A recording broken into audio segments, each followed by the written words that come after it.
Hi friends, this is block 11. Block 11 just has that we kind of alternate between, sometimes there's more than one house in a block, sometimes there's one house in a block, but that's how it works out to look right. So a couple of things. When I cut these strips, I tell you how wide to cut them. Rather than trying to cut certain lengths, I just say cut it into strips that are like this and then just lay it on, do your long pieces first and put it where it goes.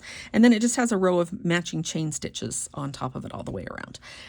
This little guy right here has 3 bullion knots to be kind of the bottom of his head section. And then this is an open buttonhole chain stitch right here. Let me see if I can zoom in as we talk about these different stitches. He has an open buttonhole chain stitch right here. And I think that one is called Wildlife. And sometimes when I'm writing a pattern, if I can't remember the name of a thread, I'll put like XXXX in it so that I can come back later and fix it. There's a decent chance that is one of the places that I forgot to go back and fix the X's. I have learned now that I also need to highlight them in yellow, so I will find them. The lines on the barn right here, those are coral stitches. Typically we like to do, or I do a lot of beaded coral stitches, but this one is just coral stitches that adds just a little bit of knots to it and gives a little ghost look of there being, you know, the lines or the wood on the barn. The roof up here is a stitch. It's a stacked chain stitch.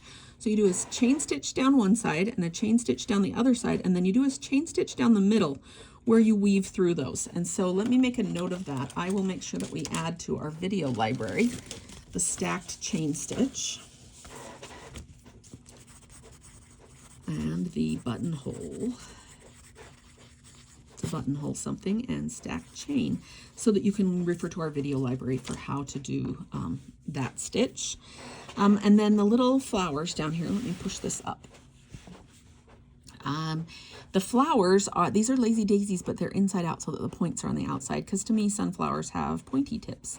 And so this one's got 12, this one's got 8, with a few French knots in the middle. This is the raised leaf stitch, and so if that's not one you're familiar with, you can refer to our video library for that. I used a tiny little slit of cardboard to do that one because I just wanted tiny little leaves.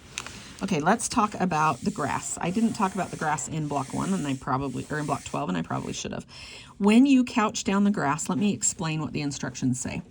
So you do these stitches with the straw, the silk straw, and then if you go straight perpendicular to the grass, straight across like this, they tend to look like they're folded in half there or broken there. So when I stitch them down, can you see how the stitch goes from down here to up here?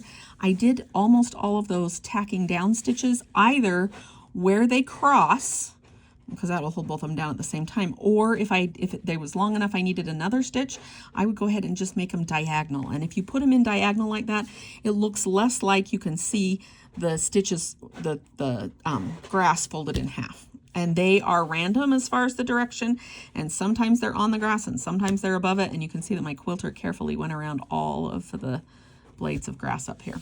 Okay, that's everything that I can think of to go with block 11. Come back in the next video for block 10.